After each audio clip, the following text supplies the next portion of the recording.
በመላው የአሜሪካ ግዛት ለምትገኙ ዲያስፖራ ኢትዮጵያውያኖች በሙሉ እንዲሁም ከአሜሪካ ውጭ ይህን ዜናና መረጃ መስማት ለምትፈልጉ በሙሉ በቅድሚያ ሰላምታችን በያላችሁበት ይድረሳችሁ። ለሰዓቱ መደመጥ ያለባቸው ሁለት አጫጭር ዜናዎችን ይዘን መጥተናል። የመጀመሪያው በአሜሪካ የሚኖሩ ስደተኞች ሙሉ በሙሉ ወደ ቤተሰብ ገንዘብ እንዳይልኩ የሚከለክለው ሕግ ጸድቆ ወጣ። ዲያስፖራ ኢትዮጵያውያንንም ጭምር ይመለከታል ተብሏል። እነማናቸው መላክ የማይችሉት? እነማናቸው የገንዘብ ገደብስ የተጣለባቸው? እነማናቸው ግብር የሚከፍሉት? የሚለውን በዝርዝር ይዘነዋል። ከዚሁ ጋር ተያይዞ ሙሉ በሙሉ የመንግስት ድጋፍ እንዳይጠቀሙ የተከለከሉ የዲያስፖራ ማህበረሰብም አሉ። መደመጥ ያለበት የህይወት ምዕራፍ የሆነ ወሳኝ አንገብጋቢ አስቸኳይ ጊዜ የማይሰጥ መረጃ ብለነዋል። ሁለተኛውና የመጨረሻው ዜናችን መቀመጫውን አዲስ አበባ ያደረገው የአሜሪካ ኤምባሲ ከቪዛና ከቪዛ አሰጣጥ ጋር እንዲሁም ከቪዛ አይነት ቀጠሮች ጋር ተያይዞ አዲስ ሰበር መግለጫ አውጥቷል። መግለጫውን በዝርዝር ይዘነዋል። የዩቲዩብ ቻናሉን እናንተ ሰብስክራይብ እያደረጋችሁ የደወል ምልክቷን እየተጫናችሁ ግቡ። እኔ መረጃውን ለእናንተ በሚመጥን መልኩ ማቅረቢያ እንቀጥላለሁ። ወደ ቀዳሚው መረጃ ስናልፍ የተከበራችሁ አድማጭ ተመልካቾቻችን የአሜሪካ ግምጃ ቤት ጸሐፊ የሆኑት ወይም ደግሞ በተለምዶ የአሜሪካ ገንዘብ ሚኒስቴር ጸሐፊ የሆኑት ስኮት ቤሰንት እንደተናገሩት በአሜሪካ ውስጥ ሆኖ ከመንግስት ድጋፍ ወይም ፐብሊክ አሲስታንስ የሚቀበል ሰው ከሆነ ከአሜሪካ ወደ ሌላ ሀገር ገንዘብ መላክ እንዳይችል ይደረጋል ብለዋል። ይህ ዲያስፖራ ኢትዮጵያውያን ሁሉም ያካትታል ማለት ነው። ይህንንም ማንኛውም ገንዘብ ወደ ሌላ ሀገር የሚልክ ግለሰብ ከመላኩ በፊት ፎርም እንዲሞላ የሚያስገድድ ሲሆን በዚያ ፎርም ላይ ከመንግስት ድጋፍ የሚቀበልና የማይቀበል መሆኑን የሚያመላክት ሳጥን ይቀመጣልም ተብሏል። የሚቀበል ከሆነ ገንዘብ መላክ እንዳይችል ይደረጋል ሲል ነው ሚኒስቴሩም ወይም ደግሞ የግምጃ ቤቱ ጸሐፊ ያስተላለፈው። በተጨማሪም $3000 በላይ ገንዘብ የሚልክ ሰው ለተጨማሪ የሴኩሪቲ ምርመራ ይፈለጋልም ተብሏል። ዝርዝሩን አሁንም ቀጥለንበታል። የአሜሪካ ግምጃ ቤት ሴክሬታሪ ስኮት ቤሰንት በቅርቡ በሰጡት መግለጫ የትራምፕ አስተዳደር በፋይናንስ ስርዓቱ ላይ አዳዲስ ማሻሻያዎችን እያደረገ መሆኑ ተገልጿል። ዋናው ትኩረት ደግሞ ህገወጥ ስደተኞች ወይም ኢሌጋል ኢማይግራንት የመንግስት ድጋፍ እንዳያገኙና የገንዘብ ዝውውር ስርዓቱን እንዳይጠቀሙ ማድረግ ነው ይላል። ከመንግስት ድጋፍ ጋር በተያያዘ ያለው መረጃ ምንድን ነው? እንደ ሴክሬታሪው ገለጻ ከሆነ አዲሱ መመሪያ የሚያተኩረው ህገወጥ ስደተኞች ላይ ነው። ስለዚህ ግሪን ካርድ ያላቸው ወይም ሲቲዝንሺፕ ያላቸው አሜሪካን ሀገር የሚኖሩ ዲያስፖራ ኢትዮጵያውያኖች ግን ገንዘብ ያለምንም ችግር መላክ ይችላሉ ማለት ነው። መረጃው በዚህ መልክ ጥሪት ብሎ ወጥቶላቸዋል። የተከበራቸው አድማጭ ተመልካቾቻችን የታክስ ክሬዲትን በተመለከተ ህገወጥ ስደተኞች እንደ ኤርንድ ኢንካም ታክስ ክሬዲት ወይም ቻይልድ ታክስ ክሬዲት ያሉ ከመንግስት የሚመለሱ የገንዘብ ድጋፎችን እንዳያገኙ ይደረጋል። ይህም ብቻ ሳይሆን አሜሪካን ሀገር ውስጥ የሚኖሩ ህገወጥ ስደተኞች ቋሚ የመኖሪያ ፍቃድ ወይም ደግሞ ህጋዊ ሰነድ የሌላቸው ወይም ወደ አሜሪካን ሀገር በህጋዊ መንገድ ያልገቡት ማለት ነው ምንም አይነት የመንግስት ድጎማዎችን እንዳይጠቀሙ ከዛሬ ጀምሮ የአሜሪካ መንግስት ወስኗል። የገንዘብ መላክን በተመለከተ ሴክሬታሪው እንዳሉት ህገወጥ ስደተኞች የፋይናንስ ተቋሞቻቸውን ተጠቅመው ገንዘብ እንዲልኩ አንፈቅድም ብለዋል። ይሁን እንጂ ይህ እገዳ ህጋዊ ነዋሪዎችን ሲቲዝንስ ኤንድ ግሪን ካርድ ሆልደር የያዙትን ግን አይመለከትም ሲል ገንዘብ ሚኒስቴሩ ወይም የግምጃ ቤቱ ጸሐፊ በይፋ መረጃውን አውጥቷል። ፎርም የመሙላት ግዴታ ገንዘብ የሚልኩ ሰዎች ህጋዊ መሆናቸውንና ከመንግስት ድጋፍ የሚቀበሉ መሆናቸውን የሚያረጋግጡበት አሰራር ሊዘረጋ እንደሚችልም ጠቁሟል። ሊዘረጋ እንደሚችል ነው የሚለው። $3000 በላይ የሚላክ ገንዘብ በአሜሪካ የፋይናንስ ህግ መሰረት $3000 በላይ የሚደረጉ የገንዘብ ዝውውሮች ቀድሞውንም ቢሆን በጥብቅ ክትትል ይደረግባቸው ነበር። ይህ የታወቀ ነው። ከዚህ በፊትም ቢሆን ከትራምፕ አስተዳደር በፊትም ቢሆን $3000 በላይ ስንልክ አንዳንድ ክትትሎች እንዲሁም ቁጥጥር ይደረጉ ነበር።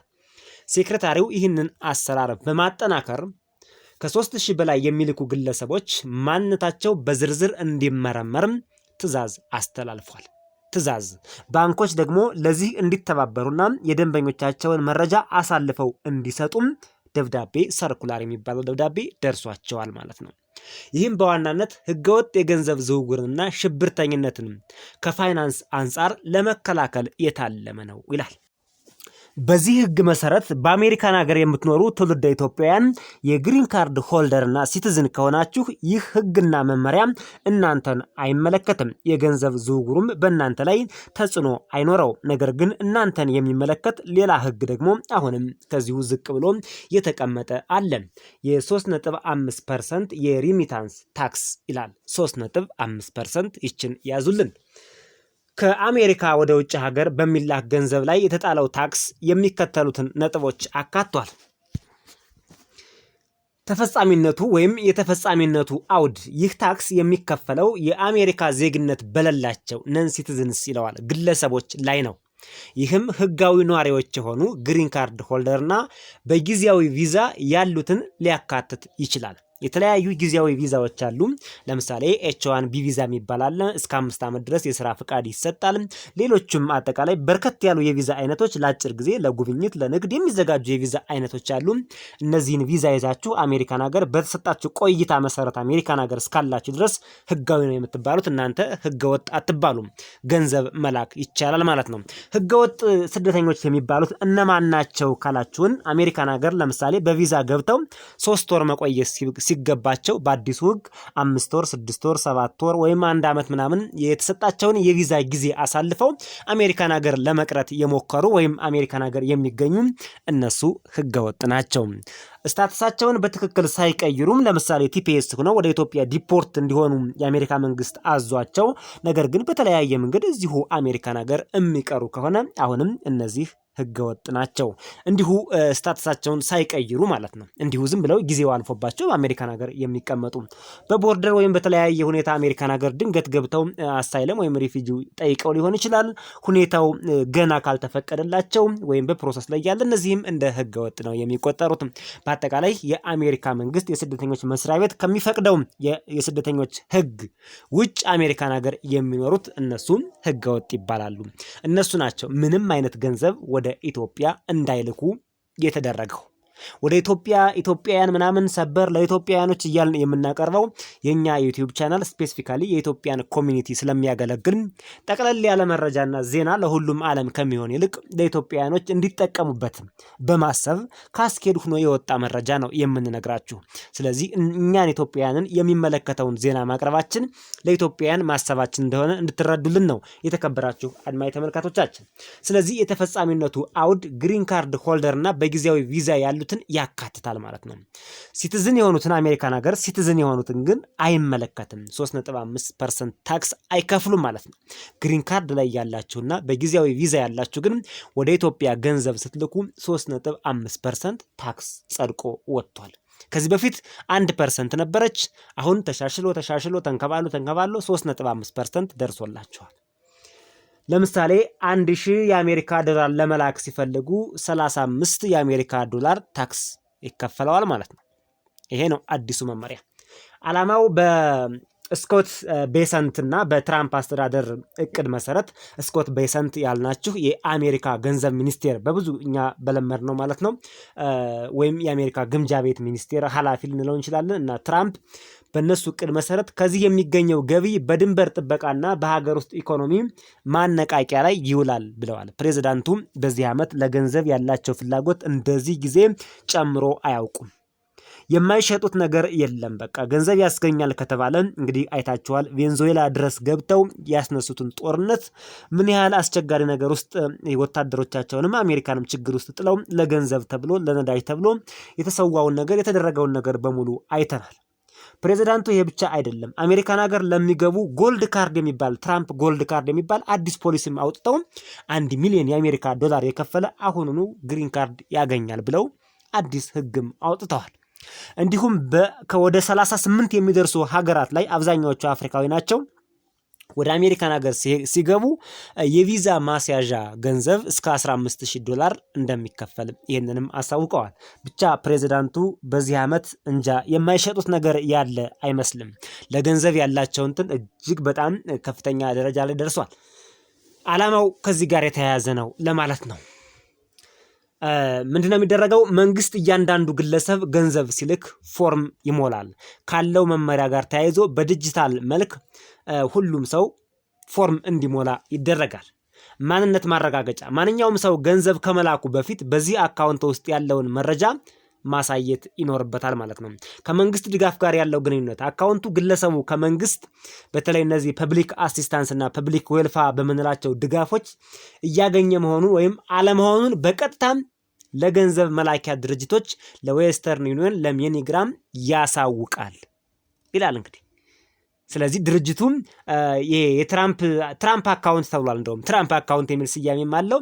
ምንድነው የሚያደርጉት? እናንተ ፎርም ትሞላላችሁ። በሞላችሁት ፎርም መሰረት እነሱ ይናበቡና እነዚህ የገንዘብ አስተላላፊ ድርጅቶች እነ ዌስተርን ዩኒየን፣ ሜኒግራም ምናምን ያያሉ። ህገወጥ ስደተኛ ከሆናችሁ ወይም ፐብሊክ በነፊት ተጠቃሚ ከሆናችሁ ገንዘብ እንዳትልኩ ራሳቸው ብሎክ ያደርጓቸዋል ማለት ነው።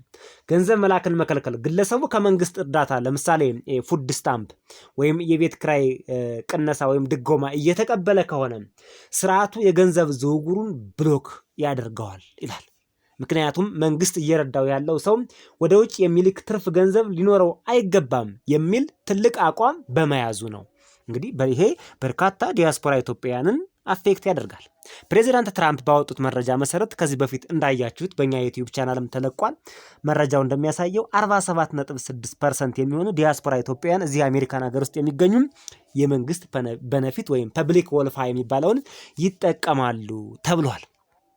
በሚገርም ሁኔታ ወደ 150 ሺህ አካባቢ ከዛ በላይ ቁጥር ያለው እስከ 200 ሺህ የሚደርሱ ዲያስፖራ ኢትዮጵያውያን አሉ ማለት ነው። እነዚህ ፐብሊክ ቤኔፊት የሚጠቀሙት አሁን ትራምፕ አንድ እርምጃ ሊወስዱ ይችላሉ ብለናችሁ ነበር በእኛ ዩቲዩብ ቻናል። ያለ ነገር ይህን ቁጥር አላወጡትም ተባብለን ነበር። አሁንም ያደረጉት ካቀዱት ካለሙት እርምጃ መካከል አንደኛው ይሄ ነው። ምንድነው ያደረጉት? ገንዘብ ወደ ቤተሰብ እንዳይልኩ ብሎክድ ሆነዋል ማለት ነው። ስለዚህ አስቡት ከ150 ሺህ እስከ 200 ሺህ የሚደርስ ዲያስፖራ ኢትዮጵያ ገንዘቡን ወደ ኢትዮጵያ ወደ ቤተሰቦቹ መላክ አይችልም ማለት ነው። ይሄ ትልቅ ክራይሲስ ነው ጋይስ። ስታስቡት በጣም አስቸጋሪ የሚባል ነገር ነው። የክትትሉ ስርዓት እንዴት ይከታተሉታል? ሁሉንም ነገር ነው ያስቀመጡት መረጃውን። የፋይናንስ ተቋማት ግዴታ ይሄን ለማስፈጸም ማንኛውም የገንዘብ መላኪያ ድርጅት ዌስተርን ዩኒየን፣ ሜኒግራም ሊሆን ይችላል ደንበኛው የመንግስት ድጋፍ የሚቀበል መሆኑን ሳያረጋግጥ ገንዘብ ካስተላለፈ ከፍተኛ ቅጣት ይጠብቀዋል ይላል። ተመልከቱ እንግዲህ ቅጣት ይጠብቀዋል። ሁለተኛ $3000 በላይ የሚላክ ገንዘብ መጠኑ ከ3000 በላይ ከሆነ ገንዘቡ ከየት እንደመጣ ማሳየት ግዴታ ነው። the proof of source of income ይለዋል። ይህ ካልተሟላ ገንዘቡ ሊታገድ ወይም ለተጨማሪ ምርመራ ወደ ትሬጀሪ ዲፓርትመንት ወይም ወደ ገንዘብ ሚኒስቴር ሊላክ ይችላል ነው የሚለው። ይህችኛዋ እንኳን ብዙም አትከብድም። ምክንያቱም $3000 ከየት አመጣው ምናምን ከተባለ ያው የሚሰራውን ስራ ይናገራል፣ ገቢውን ይናገራል፣ ምንም ችግር የለውም። ትልቁ ችግር ግን የመንግስት በነፊት የምትጠቀም ከሆነ ምንም አይነት ገንዘብ እንዳትልክ የሚባለው ነው። ነገር ግን እንደሰማችሁትና እንዳያችሁት ይሄን ክልከላ የተጣለባቸው እነማን ናቸው ካላችሁኝ ህገወጥ የሆኑ ስደተኞች ላይ ነው። ወደፊት ግን ሲቲዝንስም ይሁን ወይም ደግሞ ግሪን ካርድ ሆልደርም ቢሆን ወደፊት ይሄ ህግ እነሱንም ማካተቱ ግን አይቀርም። ለጊዜው ግን አላካተተም ማለት ነው። ይህ ለኢትዮጵያውያን ምን ማለት እንደሆነ እንደው አጠር አድርገን ለማጠቃለል ያክል ነው እንጂ ነግረናቸዋል። ህጋዊ ዜጎች የአሜሪካ ዜግነት ካለዎት ታክሱ ላይመለከታችሁ ይችላል። ነገር ግን የመንግስት ድጋፍ የሚቀበሉ ከሆነ አሁንም ገንዘብ የመላክ ችግር ሊያጋጥማችሁ ይችላል። እንደውም ዝቅ ብሎ ተቀምጧል። የሚገርማችሁ ህጉ አሁንም ሲቲዝንም ብትሆኑ ግሪን ካርድ ሆልደርን ብትሆኑ የመንግስት ድጋፍ እየተቀበላችሁ ከሆነ ግን ገንዘብ ለመላክ አሁንም ትቸገራላችሁ ነው የሚለው። ስለዚህ 150 ሺህ የሚደርሱ ያልናቸው ባለፈው 47.6%ን ኳልኩሌት አድርገን ያመጣነው ቁጥር ያ ሁሉ ዲያስፖራ ኢትዮጵያውያን ገንዘብ በሚልክበት ጊዜ ችግር ሊገጥመው ነው ማለት ነው። ህጉ ይሄ ነው። በቀጥታ ይችኛዋን ደግሜ ላንብብላችሁ። የአሜሪካ ዜግነት ካለዎት ታክሱ ላይመለከታችሁ ይችላል። 3.5% ታክስ ማለት ነው። ነገር ግን የመንግስት ድጋፍ የሚቀበሉ ከሆነ አሁንም ገንዘብ የመላክ ችግር ሊያጋጥማችሁ ይችላል። ህጋዊ ነዋሪዎች ግሪን ካርድ ሆልደር የሆኑት ግን 3.5% ታክሱን መክፈል የግድ ይጠበቅባቸዋል። ስለዚህ ዜጋ የሆኑት ሲቲዝንስ የሆኑት ዲያስፖራ ኢትዮጵያውያን ወይም ትውልደ ኢትዮጵያውያን ለጊዜው 3.5% ግብር አይከፍሉም። ነገር ግን ግሪን ካርድ ሆልደር ከሆኑ ግን 3.5% ግብር ይከፍላሉ ገንዘብ ሲልኩ። ሁለታቸውም ግን ዜጋም የሆኑ ግሪን ካርድ ሆልደር አሜሪካን ሀገር ፐብሊክ ቤኔፊት የሚጠቀሙ ከሆነ እንዲሁም ህገወጥ ስደተኛ ከሆነ ደግሞ እነዚህ ሙሉ በሙሉ ገንዘብ መላክ አይችሉም ተብሏል። ለዲያስፖራ ኢትዮጵያውያን ወይም ለትውልደ ኢትዮጵያውያን ሪኮመንድ የምናደርጋችሁ ገንዘብ ወደምትልኩባቸው ገንዘብ አስተላላፊ ድርጅቶች ስትሄዱ የሚጠቀሙበት ድርጅት አዲሱን ፎርም እና የታክስ ተመኑ እንዴት እያስተናገዷቸው እንደሆነ መጀመሪያ ጠይቃችሁ አጣርታችሁ ከአዲሱ ህግ ጋር ያለው ሁኔታ ምንድን ነው የሚለውን በትክክል አጣርታችሁ ገንዘባችሁን እንድትልኩ። የኛ የዩቲዩብ ቻናል ለየት የሚያደርገው ዜናዎችን ብቻ አንብበን እከሌ እንደዚህ ብሏል ምናምን ብለን ማቆም አይደለም። መፍትሄዎች አሉን፣ አማራጮች አሉን፣ ዝርዝር ማብራሪያዎች አሉን። ራሳችን ከፍ እያደረግን ወይም ደግሞ ራሳችን እያካበርን አይደለም። የዩቲዩብ ቻናሉ የሚሰጠው አገልግሎት እጅግ በጣም ጠቃሚ ነው። በእኛ የዩቲዩብ ቻናል በርካታ መረጃዎችን አግኝተው የተጠቀሙ ብዙዎች ናቸው። ስለዚህ የዩቲዩብ ቻናላችን እጅግ በጣም በርካታ ዲያስፖራ ኢትዮጵያውያንን እየጠቀመ ስለሆነ ሰብስክራይብ ማድረግ፣ የደወል ምልክቷን መጫን፣ ሌላም ሰፖርት ካለ ከማድረግ ወደኋላ አትበሉ ለማለት ያክል ነው። የመጨረሻው ዜናችን የተከበራችሁ አድማጭ ተመልካቾቻችን በአዲስ አበባ ወይም መቀመጫውን ኢትዮጵያ ውስጥ ያደረገው የአሜሪካ ኤምባሲ አዲስ መግለጫ አውጥቷል። ከቪዛና የቪዛ አሰጣጥ የቪዛ ቀጠሮች ጋር የተያያዘ መረጃ ነው። ይህም ለበርካቶች እጅግ በጣም ይጠቅማል። ለአሜሪካ ቪዛ አመልካቾች የቪዛ ቃለ መጠየቅ ቀጠሮ መያዝ ያለባቸው በሚኖሩበት ወይም የዜግነት መታወቂያ ባላቸው አገር በሚገኘው የአሜሪካ ኤምባሲ ወይም ቆንስላ ጽሕፈት ቤት መሆኑን እናሳስባለን ይላል። ምን ማለት ነው የሚለውን በደንብ እናስረዳቸዋለን። የቪዛ ማመልከቻ ክፍያዎች የማይመለሱና ወደ ሌላ ሰው የማይተላለፉ ናቸው ይላል። ስለዚህ ለቪዛ ፕሮሰሲንግ የከፈላችሁት ክፍያ አይመለስም። አንዴ ከተከፈለም ተከፈለ ነው ማለት ነው። በሚገኙበት ሀገር በሚኖሩበት ሀገር ነው በዜግነታቸው ወይም በሚኖሩበት ሀገር ነው ማለት ምን ማለት ነው? ለምሳሌ ከቀላሉ ስንጀምር አንድ ሰው ኢትዮጵያ ውስጥ የሚኖር ሆኖ